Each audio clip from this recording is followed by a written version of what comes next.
Hare Krishna. Jaya Radha Madhava Kunja Bihari.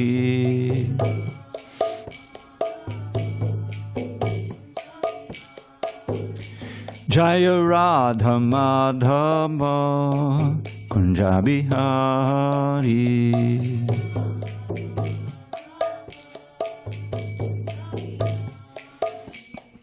Gopi Jana Vallabha Girivardhari.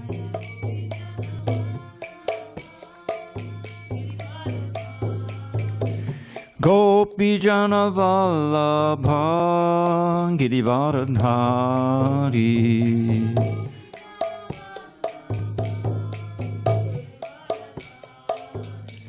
Yashodanandana Brajajana Ranjana.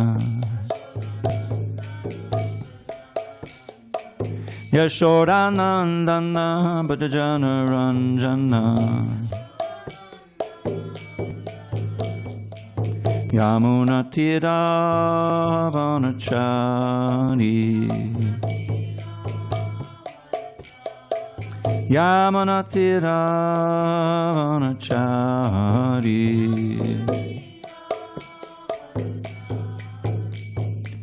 Hare Krishna, Hare Krishna, Krishna Krishna, Hare Hare, Hare Rama, Hare Rama, Rama Rama, Hare Hare.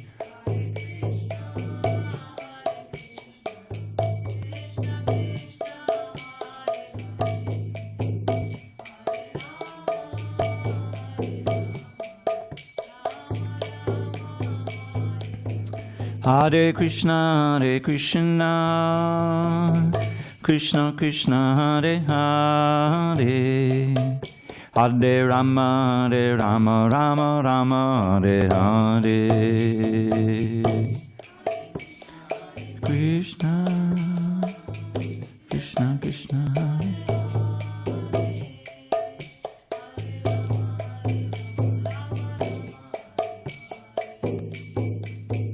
Hare Krishna, Hare Krishna, Krishna Krishna, Hare Hare, Hare Rama, Hare Rama, Rama Rama, Hare Hare. Hare Krishna.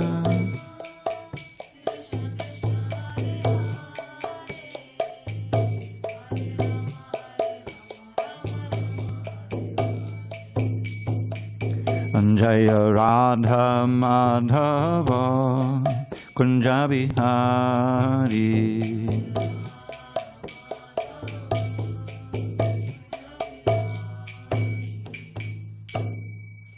Jai Om Vishnupad Paramahansa Paravajakacharya Ashtottara Shri Srimad Divine Grace Srila A.C. Bhaktivedanta Swami Prabhupada Ki Jai. ISKCON BBT founder Acharya Srila Prabhupada Ki Jai. Jai Om Vishnupad Paramahansa Paravajakacharya Ashtottara Shri Srimad His Divine Grace Srila Bhakti Siddhanta Saraswati Thakur Ki Jai. Ananta Koti Vaishnavinda Ki Jai. Namacharya Srila Haridas Thakur Ki Jai. Srimad Bhagavad Gita Ki Jai. Samaveda Bhaktivinoda Ki Jai. All glories to the assembled devotees. All glories to the assembled devotees. All glories to the assembled devotees. All glory to Shri Guru and Gauranga. 26, right? 26, okay. Om Namo Bhagavate Vasudevaya. Om Namo Bhagavate Vasudevaya. Om Namo Bhagavate Vasudevaya.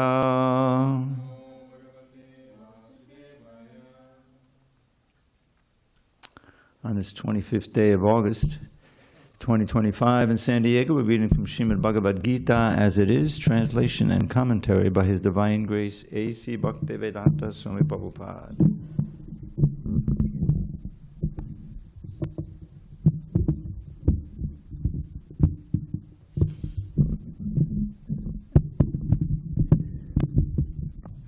about that. Okay. We are in chapter 7, entitled Knowledge of the Absolute. Text 26 on page 338. Vedaham samatitani vartamanani charjuna pavishyani chabutani mam tu veda nakashchana vedaham samatitani vartamanani charjuna bhavishyani cha bhutani mam tu veda nakashchana vedaham samatitani vartamanani charjuna bhavishyani cha bhutani mam tu veda nakashchana. Did I do it twice? Vedaham samatitani vartamanani charjuna bhavishyani cha bhutani mam tu veda nakashchana. Naga, give it a try. Vedaham samatitani mam tu varnani charjana bhavishyani cha bhutani mam tu veda nakashchana. Vedaham samatitani vartamanani charjuna bhavishyani cha bhutani mam tu veda nakashchana. Vedaham samatitani vartamanani charjuna bhavishyani cha bhutani mam tu veda nakashchana.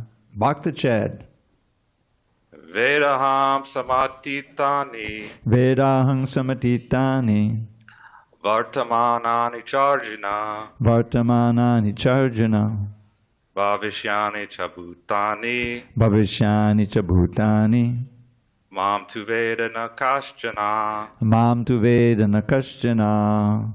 Anyone else out there? Okay. Veda, no, aham, I, samatitani, completely past, vartamanani, present, cha, and Arjuna, or Arjun, bhavishyani, future, cha, also, bhutani, all living entities, mam, me, tu, but, Veda, knows, na, not, kashchana, anyone. O Arjun, as the Supreme Personality of Godhead, I know everything that has happened in the past, all that is happening in the present, and all things that are yet to come. I also know all living entities, but me, no one knows. Purport. Here the question of personality and impersonality is clearly stated.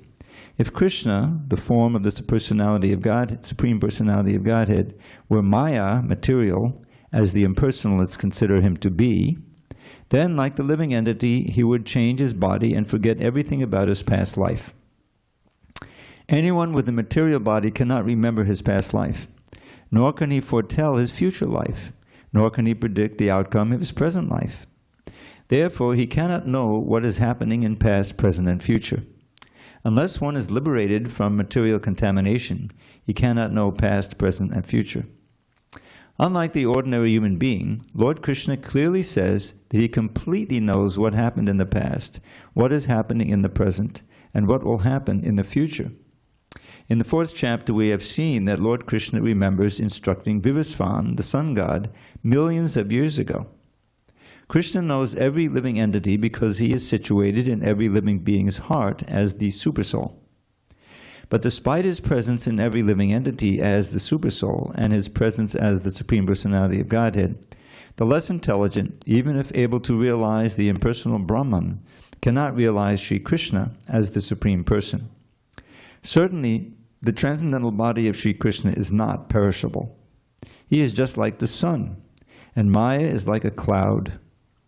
In the material world, we can see that there is the sun and that there are clouds and different stars and planets.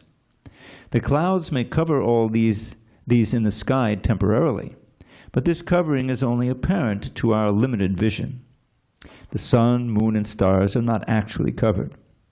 Similarly, Maya cannot cover the Supreme Lord.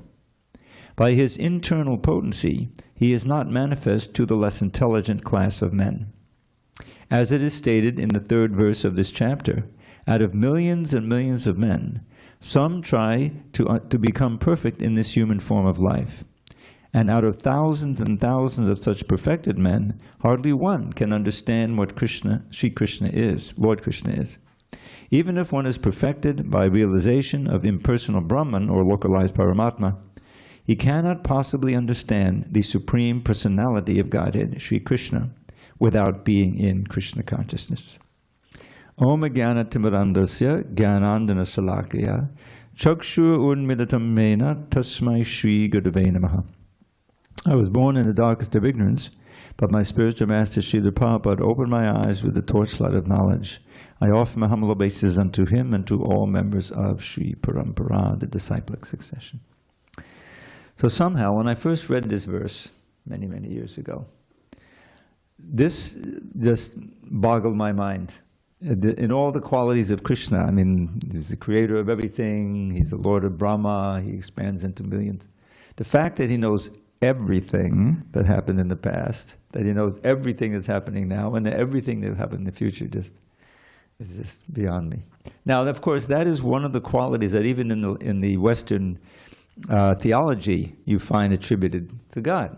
Omniscient, omnipresent, and omnipotent, or as Prabhupada would say, omnipotent. Those are the three that are simply possessed by the Supreme Lord and cannot be possessed by any lower being, any demigod or anything like that.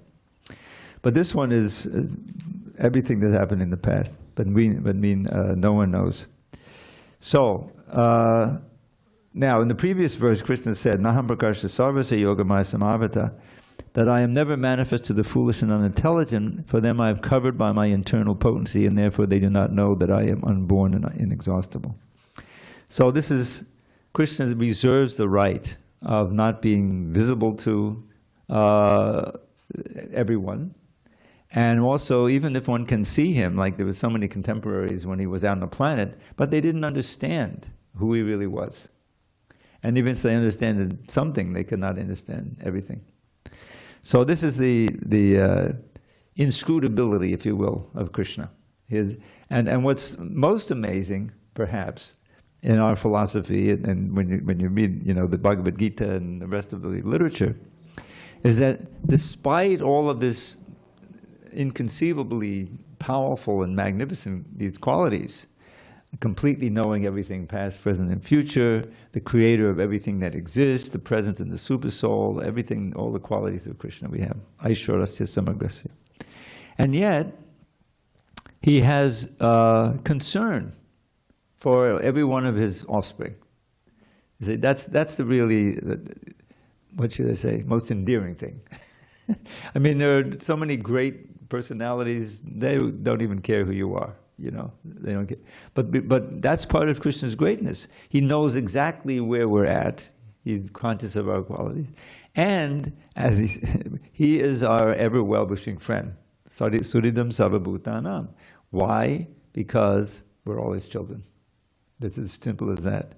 How many children can you really care about? If you have 5 children, 10 children, 15 children, it's hard to know where they're at, or and usually, you'll lose touch with them. They'll go out, and you won't even, you miss them, but Krishna, he never loses touch.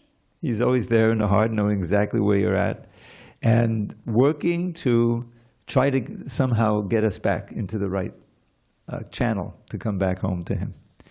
And that's one of the most endearing things is that he comes. Why would he come to this planet? Well, he says he comes in order to save his devotees, Parasanaya Sadhunam, and Vinashaya Duskritam.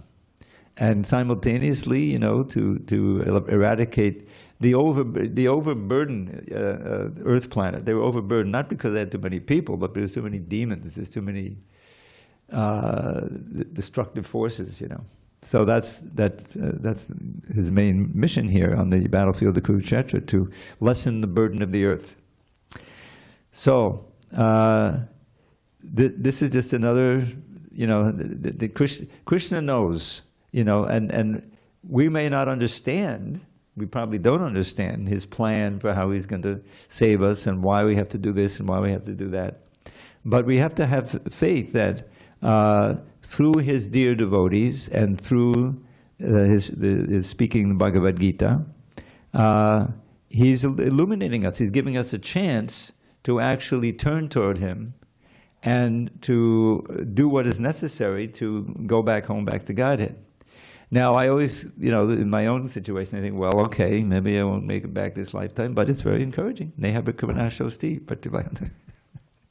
there's never any loss or diminution.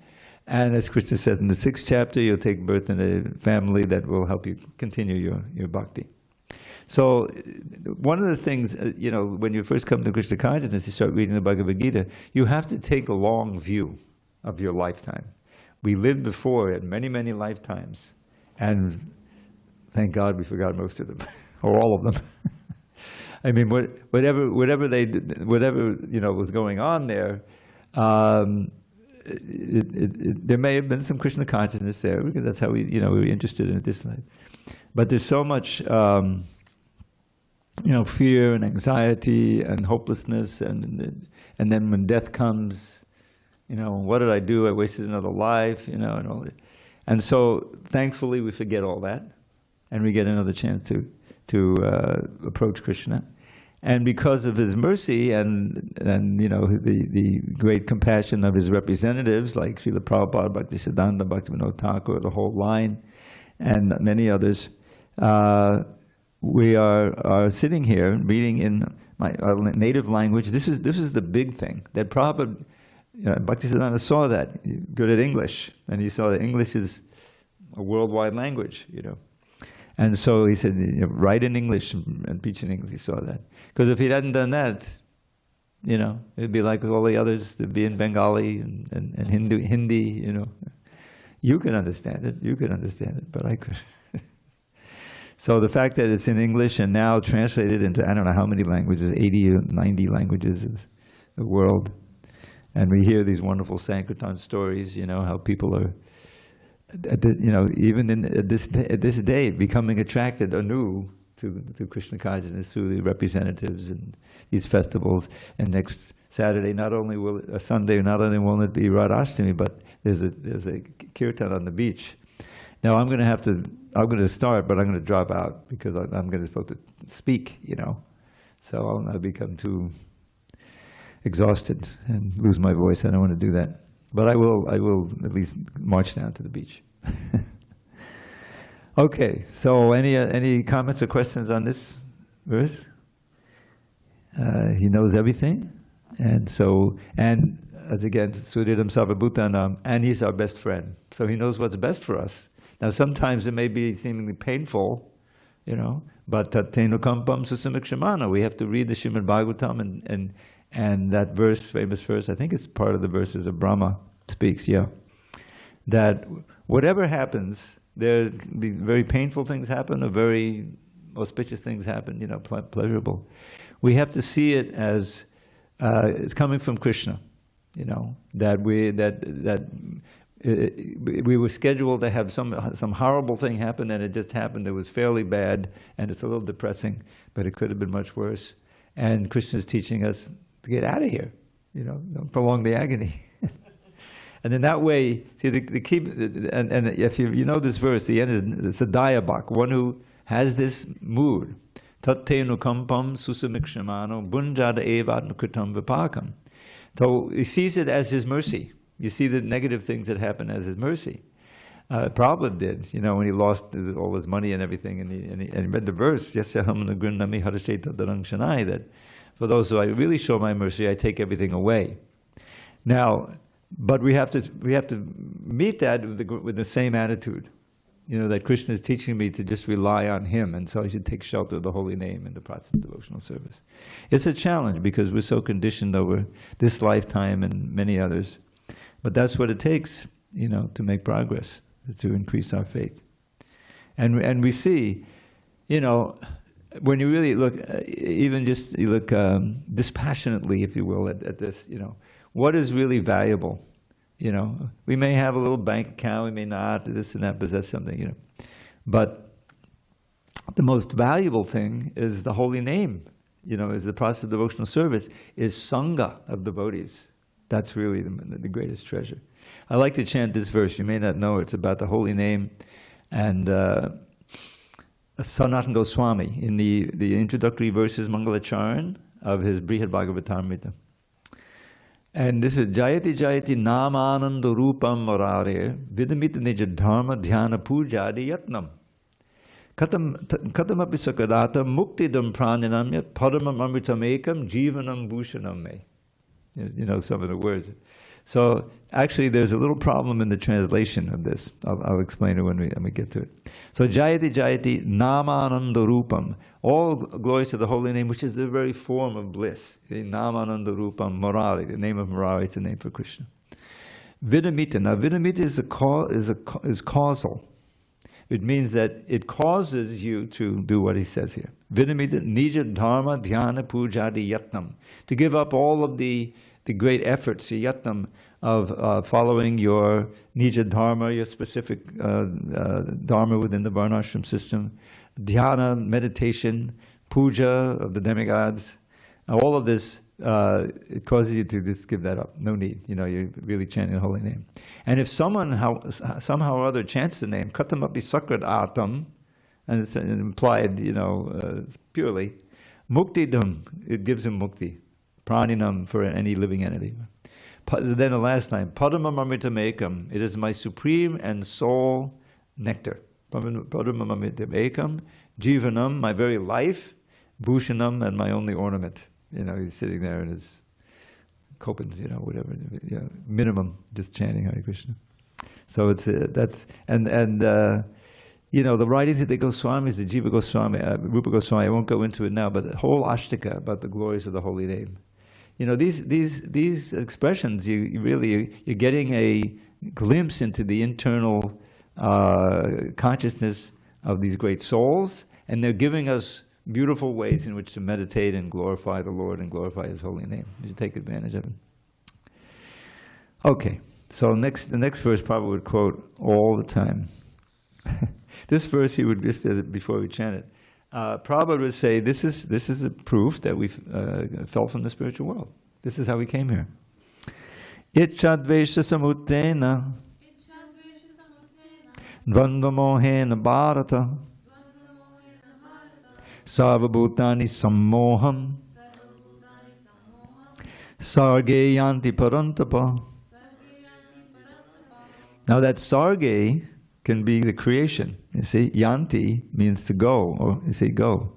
This is how they went to this material world. O scion of Bharat, descendant of Bharata, O conqueror of the foe, all living entities are born into delusion, bewildered by the dualities arisen from desire and hate. Purport. The real constitutional position of the living entity is that of subordination to the Supreme Lord, who is pure knowledge.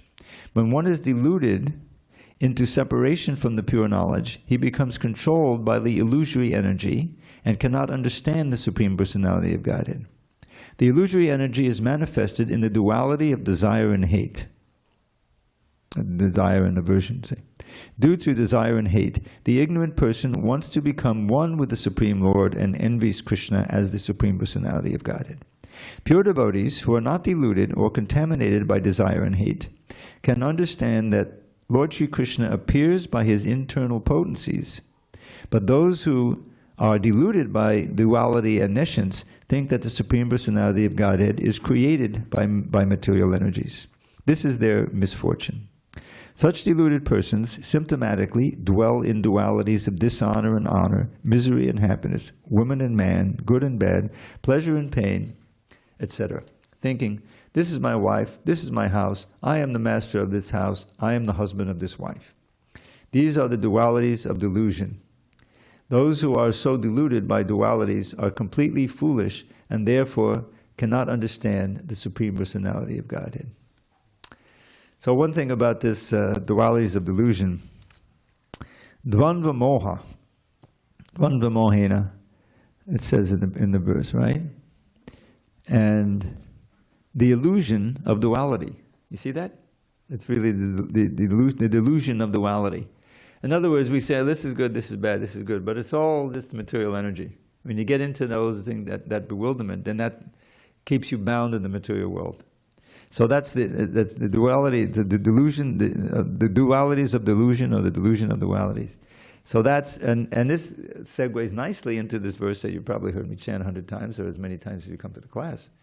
And that is, Bhayam dvitiya banabeshatak syad ishad apetasya viparyo smriti tanmahayato buddha abhajetam bhaktyakayesham guru devatatma. So in this verse, Bhayam, it's not Krishna's chanting, I think this is the Yogendras, I have to look it up. But so bhayam, fear. As soon as you leave Krishna, you forget Krishna, then fear comes, because you've forgotten your protector, your security, you see. You're on your own, but just a little living entity. So this is the source of it. Bhayam dvitiya, this is the dualities again. Dvitiya binabeshitak. You become absorbed in the dualities of delusion, the deluding dualities. And this produces fear because you forget Krishna, your protector. And then he says that specifically in the next line. Isha apetasya, which means turning away from the Isha.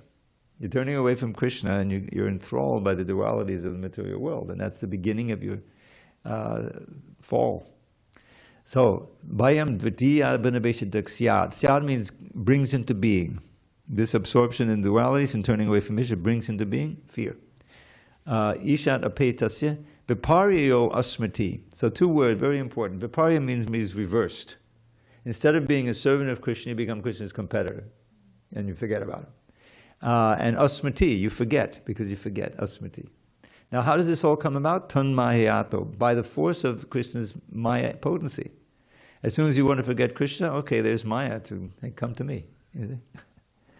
And there's a nice verse I'll quote from the, you may know this from the Jagadananda's book. Jagadananda Pandit, his Prema Vivarta. Prema Prabhupada will quote this verse from Prema Vivarta in a minute. So then what happened? Buddha. So one has to be Buddha. The intelligent person, Buddha abhajetam, worships that very Lord that you turned away from. Now the only way you can do that if you get association of someone who knows that and to get the books. In other words, the Hare Krishna movement. Intelligent and take advantage of that knowledge. Abhajetam, how do you worship him? Abhajate that Lord. Bhaktyakayesham, one-pointed devotion, not trying to get some material thing from worshiping God. No. Bhakti Aikayesham and Guru Devatatma. Guru Devatatma means to regard your guru, your bona fide spiritual master, on the level of the Deva, of the Lord. There's a lot in that verse. Prabhupada would quote it all the time. Very important verse. So that's what Krishna is describing here. The Icha Dvesha is desire and hatred. Arising from those two comes Dvandva Moha, the duality of delusion of duality of Bharata. And all beings bewildered in that way, sarge yanti. Sarge can mean the creation, and yante means they go. They go into the creation. This is how they came here. So, what's the solution? We see in the next couple of verses. Okay, now this next one he would quote even more often. Yesham dvantakatam papam jananam punyakarmanam te dvandva mohini mukta bhajante mam jadarvataha. Okay, now here, persons who have acted piously in previous lives and in this life. Now this is often translated, when Prabhupada quotes the verse, as those who are completely free of all sin-free actions. They're certainly free of sins in this life, but also the sin-free actions have been mitigated. And then jananam, those people, punya karmanam. Okay, person who acted piously in previous lives and in this life, and whose sinful actions are completely eradicated. Now, Prabhupada often used the word action to mean reactions. So your actions and reactions are completely eradicated, are freed from the dualities of delusion, and they engage themselves in my service with determination. So this is you can come into Krishna consciousness now, and he's continuing the next verse. Purport: those eligible for elevation to the transcendental position are mentioned in this verse. For those who are sinful, atheistic, foolish, and deceitful, it is very difficult to transcend the duality of desire and hate. Only those who have passed their lives in practicing the regulative principles of religion, who have acted piously, and who have conquered sinful reactions, there it is, can accept devotional service and gradually rise to the pure knowledge of the Supreme Personality of Godhead. Then, gradually, they can meditate in trance on the Supreme Personality of Godhead. That is the process of being situated on the spiritual platform. This elevation is possible in Krishna consciousness, in the association of pure devotees. For in the association of great devotees, one can be delivered from delusion. It is stated in the Srimad Bhagavatam 5.5.2, okay, Mahatsevam Dwara Mahavamuktes, that if one actually wants to be liberated, he must render service to the devotees. Mahatsevam Dwara Mahavamuktes. I swear I didn't look ahead. But one who associates with materialistic people is on the path leading to the darkest region of existence. That's the next line of the verse. Tamo dwaram yoshitam sangi sangam. All the devotees of the Lord traverse this earth just to recover the conditioned souls from their delusion. The impersonalists do not know that forgetting their constitutional position as subordinate to the Supreme Lord is the greatest violation of God's law. Unless one is reinstated in his own constitutional position, it is not possible to understand the Supreme Personality or to be fully engaged in his transcendental loving service with determination. Thanks for returning. I thought I said something that had disturbed you when you left the class. You had to go to do something. Okay, I'm sorry. I thought she's leaving the class because I said something that was. Because sometimes people come and then they leave. What can I do? Okay, so this is these two verses actually are quoted a lot, both together, but especially this 28, probably quote all the time. So this is a qualification for how one can reverse what he did in the previous verse, which is getting tangled in the delusions of duality and going on birth after birth. So you have to end your sin. That's the first thing, and that's why we have these regular principles. And everyone, who's serious about Krishna consciousness does that. Punya karmanam, and simply does punya, not material punya, but bhakti punya. There's Bhaktivinoda Thakur. He had this sukriti, because sukriti is pious activity.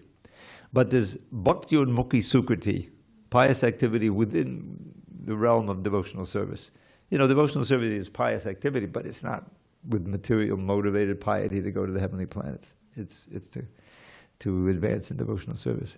So here he says that kind of punya, pious activity, is a prerequisite to dvandva moha, to become free from the dualities, liberated from the delusions of dualities. And such devotees can worship him with firm faith and firm determination.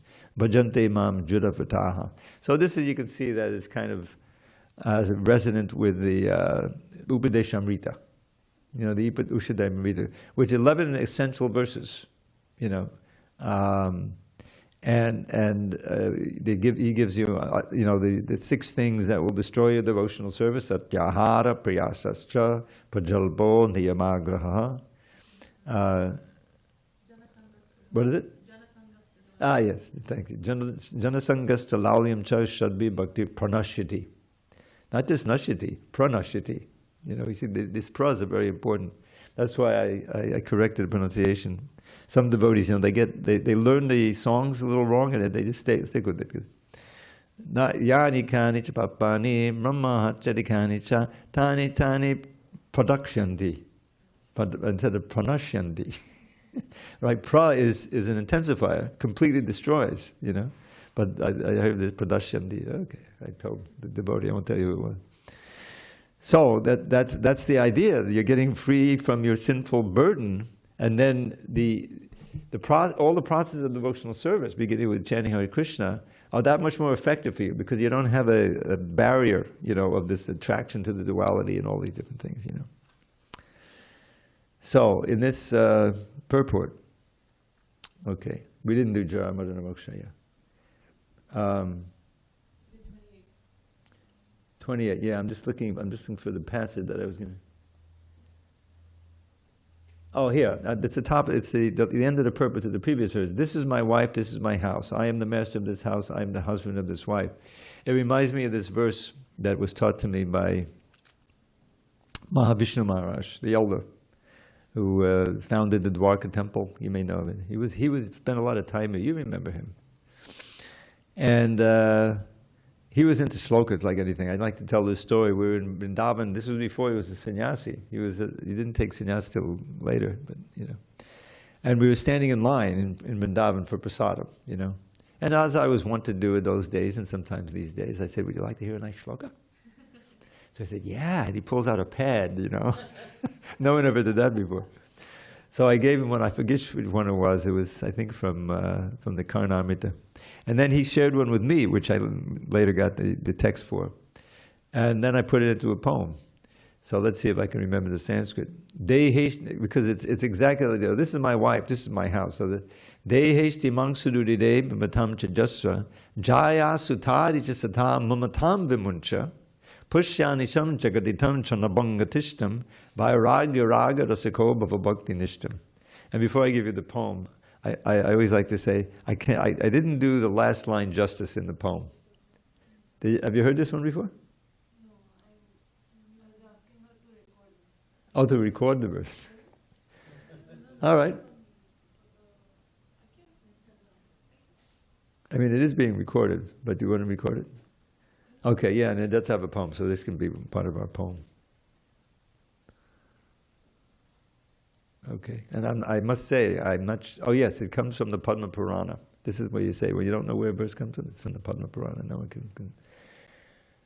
So, Dehesti mangsuduride bimatam chajasva jaya sutari satama matam vimuncha pushyani sam jagaditam chanabhangatishtam vairagya raga rasiko bhavabhakti nishtam. Don't love the body, just a bag of flesh and blood and bone. Give up your sense of ownership for wife and kids at home. At every moment, see that this world totters on destruction. Become detached and learn to love the Lord without obstruction. Now that last line has this wonderful, wonderful play on words. Vairagya raga rasiko bhavabhakti nishtam. Become attached to detachment. Is it? Vairagya raga. But the only way to do it is to become a rasika, be able to enjoy, get the spiritual pleasure. Then you can easily give up all this. And bhava bhakti nishtam, and in this way become very fixed in bhakti. So deheshti, ashti I think is bones, rudiram is blood. He's just giving it straight. Abhimatam, don't be attached to this bag of blood and bones. Abhitam. And then Jaya, wife, Sutta, etc., Sutta, and etc. Jaya Sutari Chasada Mamatam Vimuncha. Not that you immediately take sannyas, but you give up that sense of ownership, and you realize this all belongs to Krishna, and so you should center, the marriage life on service to Krishna. Then it becomes okay. Anyway, it's a very instructive verse. And I believe, and then one thing about more little. I think I mentioned this, but as you well know, I wrote this poem about the Kevalashtaka. Put the Kevalashtaka into poetry, and this was a favorite of Suradas, who was my friend up in L.A. He worked many years with the BBT, and he started the Temple Bhajan Band, and they would go to different yoga studios. It became quite well known, And I was part of when he first started it many years ago, I was one of the first devotees there. So whenever I would see him, I would chant his Kevalashtaka, because he really liked that, And so this Mahavishnu Maharaj, I think I mentioned this several times, he really liked that Kevalashtaka also. And when I went to Denver, I saw some of his disciples that I did a slideshow with it, and they knew the words. And I asked him later, how do you know that? He said, oh, our spiritual master really loved that poem. It was perfectly composed, you know. And even on his, disappearance bed, hearing that. So that was, God. Anyway, so next verse. So what he's leading up to, obviously, chapter 8, and these last couple of verses are talking about actually coming to Krishna consciousness and having all these benefits. Jada Manana Mokshaya. All right, let's start again. Everyone ready? Jada Manana Mokshaya. Mama Shritti Yatantiye. Te Brahmatan Vidu Kritsnam. Adhyatmam Karma Chakilam. Intelligent persons who are endeavoring for liberation from old age and death take refuge in me in devotional service. They are actually Brahman because they entirely know everything about transcendental activities. Purport. Birth, death, old age, and diseases affect this material body, but not the spiritual soul. There is no birth, death, old age, and disease for the spiritual body, so one who attains a spiritual body becomes one of the associates of the Supreme Personality of Godhead and engages in eternal devotional service is really liberated. Aham Brahmasmi, I am spirit. It is said that one should understand that he is Brahman, spirit soul. This Brahman conception of life is also in devotional service, as described in this verse. The pure devotees are transcendentally situated on the Brahman platform, and they know everything about transcendental activities. 4 kinds of impure devotees who engage themselves in the transcendental service of the Lord achieve their respective goals. And by the grace of the Supreme Lord, when they are fully Krishna conscious, they actually enjoy spiritual association with the Supreme Lord. But those who are worshippers, now I think he's referring to, earlier in the chapter, 4 kinds of pious persons who come to him. Arto, Jigyasur, Artarti, Jnani cha Baladarshaba. Those who are distressed, certainly, obviously. Those who are simply curious, and those who are after money. It's not those who are like short of money, desperately short of money, because they're in the arta, where that. But artarti is like Dhruva, where his main interest was, getting the kingdom or something. Okay.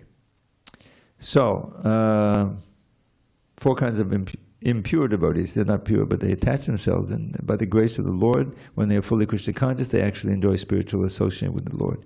But those who are worshippers of demigods never reach the Supreme Lord in the Supreme Planet. Even the less intelligent Brahman-realized persons cannot reach the Supreme Planet of Krishna, known as Goloka Vrindavan.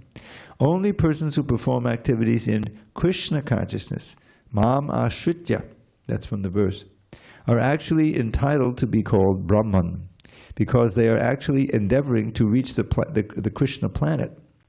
Such persons have no misgivings about Krishna unless they are factually Brahman. Those who are engaged in worshipping the form of, or archa, of the Lord, or who are engaged in meditation on the Lord simply for liberation from material bondage, also know by the grace of the Lord the purports of Brahman, Adibhuta, etc., as explained by the Lord in the next chapter. Okay. So why don't we finish this chapter, then maybe we'll have a little review. Sadibhutadi daivam mam Sadi yagyam chaye viduhu Prayanakale pichamam Te vidu yukta chetasaha. Those in full consciousness of me, who know me, the Supreme Lord, to be the governing principle of the material manifestation of the demigods and of all methods of sacrifice, can understand and know me, the Supreme Personality of Godhead, even at the time of death. Purport. Persons acting in Krishna consciousness are never deviated from the path of entirely understanding the Supreme Personality of Godhead. In the transcendental association of Krishna consciousness, one can understand how the Supreme Lord is the governing principle of the material manifestation, and even of the demigods. Gradually, by such transcendental association, one becomes convinced of the Supreme Personality of Godhead, and at the time of death, such a Krishna-conscious person can never forget Krishna. Naturally, he is thus promoted to the planet of the Supreme Lord, Goloka Vrindavan. This 7th chapter particularly explains how one can become a fully Krishna-conscious person. The beginning of Krishna consciousness is association of persons who are Krishna conscious. Such association is spiritual and puts one directly in touch with the Supreme Lord. And, by His grace, one can understand Krishna to be the Supreme Personality of Godhead. At the same time, one can really understand the constitutional position of the living entity and how the living entity forgets Krishna and becomes entangled in material activities. By gradual development of Krishna consciousness in good association, the living entity can understand that due to forgetfulness of Krishna, he has become conditioned by the laws of material nature. He can also understand that this human form of life is an opportunity to regain Krishna consciousness and that it should be fully utilized to attain the causeless mercy of the Supreme Lord. Many subjects have been discussed in this chapter.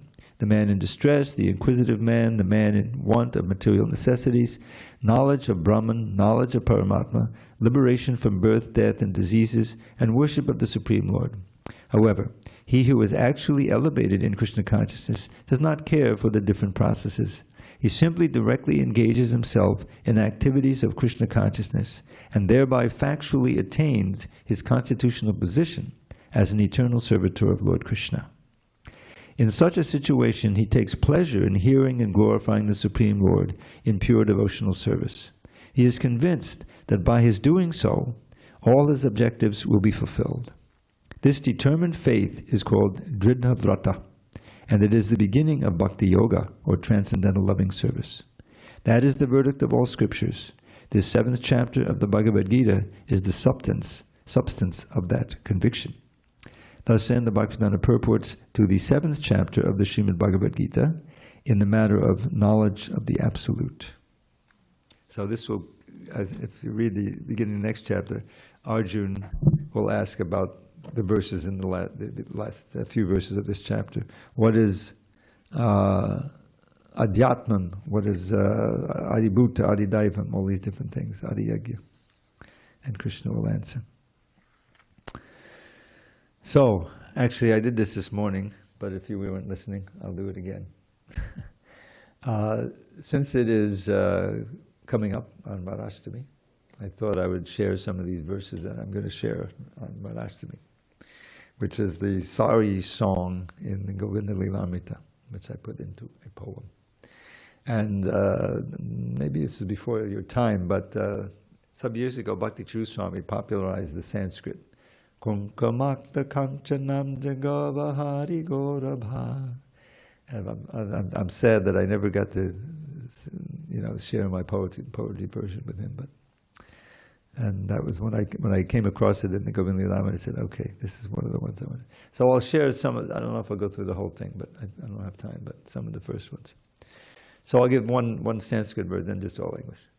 Kunkamakta kanchanam jagavahari gorabha pitananti tam jagandha kirti nindi sorabha ballavesha suna sabha vanchitartha sarika mayamatma parapanmadasa dasturarika.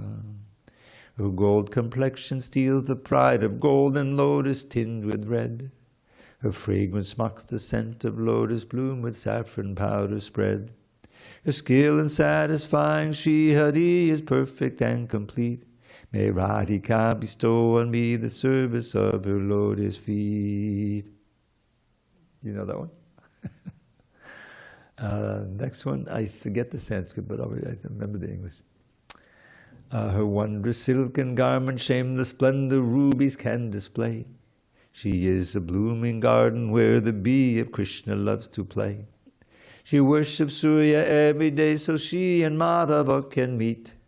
May Radhika bestow on me the service of her lotus feet.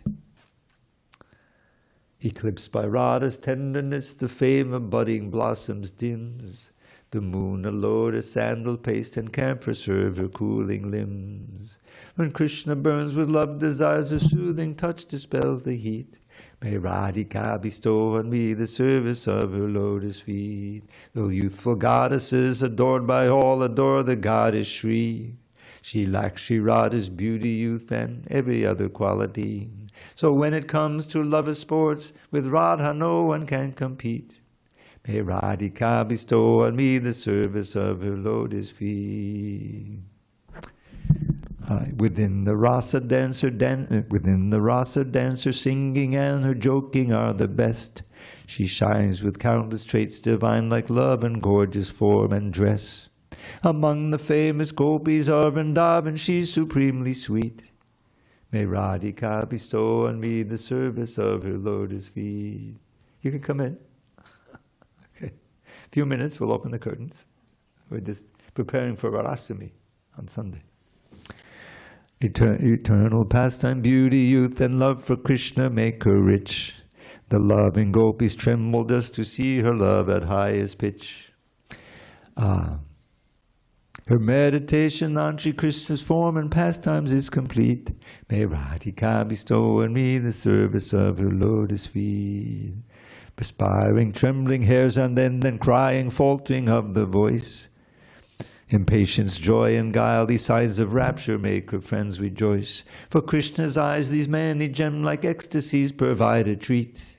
May Radhika bestow on me the service of her lotus feet. Apart from Krishna for a moment, Radha feels anxiety. Apart from Krishna for a moment, Radha feels anxiety and restlessness and other moods, the highest kind of ecstasy. But when she meets him with some effort, all the sufferings retreat. May Radhika bestow on me the service of her lotus feet. Exalted goddesses like Parvati can hardly ever see Shri Krishna's Radha. Shri Krishna's lover Radhika, but if a humble devotee recites these verses, then Shri Radha, who enjoys with Shri Hari, will pour the nectar of her service down on him eternally. So, now you should all want to learn that poem. You can get the Radha's service eternally. Okay, one more quick one, then we'll adjourn. Okay, this is a little different mood. You know this one. Nitam navanavanitam kenatapitam payakwame mulari. Iti samudhilatantam bhumam balam namami gopalam. Who stole my butter? Who drank my milk? Who stole my butter? Who drank my milk? And where can my flute be found? I bow to the cowherd child who shouts these words as he rolls on the ground. Okay, let us adjourn and re-adjourn over here, and we'll have the kirtan in a minute. All glories to Srila Prabhupada.